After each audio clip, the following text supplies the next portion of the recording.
आज अपनी इस वीडियो में बात करने वाले हैं टिश्यू के बारे में कि ऊतक क्या होता है। तो ऊतक किसको बोलते हैं? टिश्यू बोलते हैं एक ग्रुप ऑफ सेल, मतलब जो कोशिकाओं का समूह होता है उसको अपन क्या बोलते हैं?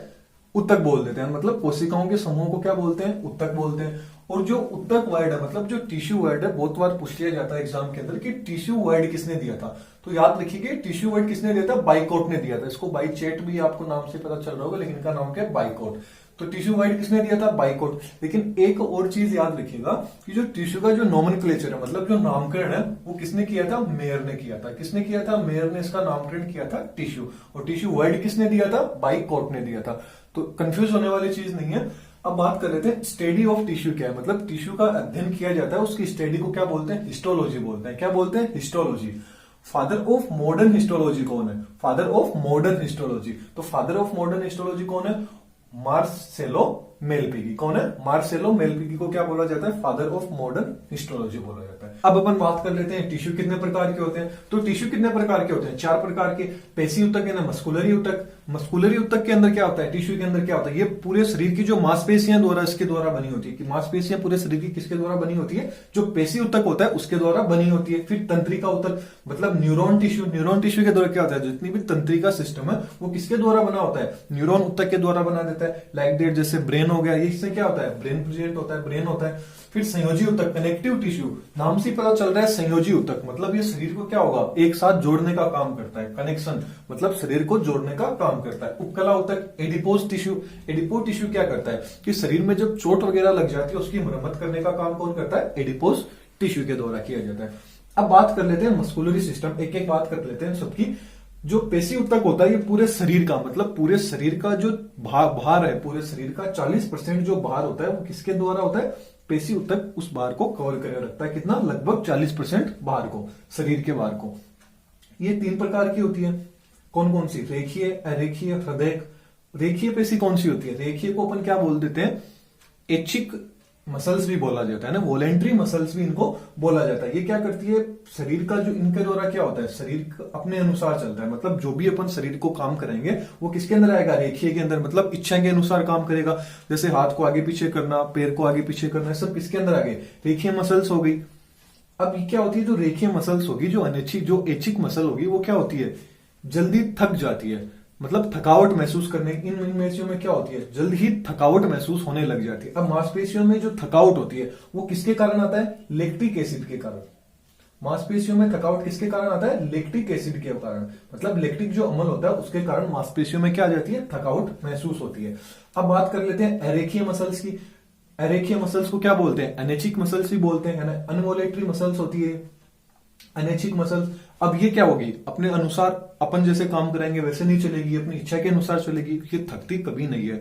एक बात बताइए, यदि ये थक जाएगी तो अपना भोजन कौन पकाएगा? इनके अंदर कौन कौन आ जाता है? मतलब भोजन डाइजेशन कौन करेगा? लीवर वगैरह आ गए इसके अंदर, फेफड़े आ गए, सांस लेने में मदद करते हैं, सब किसके अंदर आ जाते हैं? अरेखीय। हृदय भी आ गया, हृदय बंद कर देगा तो अपन भी बंद हो जाएंगे। अब बात कर लेते हैं हृदय, नंबर 3 मसल्स की बात कर ले। हृदय की कार्डिक मसल। कार्डिक मसल क्या होती है? जो हार्ट होता है उसके चारों ओर, जो हार्ट के चारों मसल जो भाग होता है उस भाग के ऊपर क्या होती है? ये जो कार्डिक मसल्स होती है ये प्रेजेंट होती है। जो हृदय का जो स्पंदन का काम होता है, धड़कने का काम हो, उसको भी क्या करती है? उत्तेजित करने का काम करे हुए रहती है। अब बात कर लेते हैं तंत्रिका ऊतक, न्यूरॉन टिश्यू की बात कर लेते हैं। तो ये किसके अंदर कौन आता है? नर्वस सिस्टम की, मतलब जो न्यूरॉन से, इसके अंदर कौन आएगा? ब्रेन आ जाएगा। मतलब ब्रेन को क्या करती है? रेगुलेट करती है। किसको करती है? तंत्रिका ऊतक कहां पाया जाता है? ब्रेन के अंदर पाया जाता है। फिर बात कर लेते हैं संयोजी ऊतक की। तो जो कनेक्टिव जो टिश्यू होता है संयोजी ऊतक, ये पूरे शरीर का भार होता है उसका 30% भार कवर करके रखता है। कितना परसेंट? 30% भार तो कौन रखता है? संयोजी ऊतक कवर करके रखता है। और मस्कुलरी जो सिस्टम होता है वो शरीर का लगभग 40% भाग कवर करके रखता है। कनेक्टिव मतलब ये शरीर को एक साथ जोड़ने का काम करती है। अब ये जो कनेक्टिव जो टिश्यू है, मतलब ये क्या करती है? शरीर को एक साथ जोड़ने का काम कौन कर रही है? संयोजी ऊतक काम कर रही है। शरीर को आपस में जोड़ने का काम कौन करता है? ब्लड। कई बार कॉम्पिटिशन एग्जाम में पूछ लिया जाता है कि शरीर को एक साथ जोड़ने का काम कौन से ऊतक के द्वारा किया जाता है? संयोजी ऊतक के द्वारा किया जाता है। उसमें क्या आ जाता है? ब्लड आपको ऑप्शन मिलेगा, वहां पे आपको राइट मार्क कर देना है। ओके। ब्लड के अंदर क्या होता है? पीला सा भाग पाया जाता है, उसको क्या बोलते हैं? लिम्फ बोलते हैं, मतलब लसिका बोल देते हैं।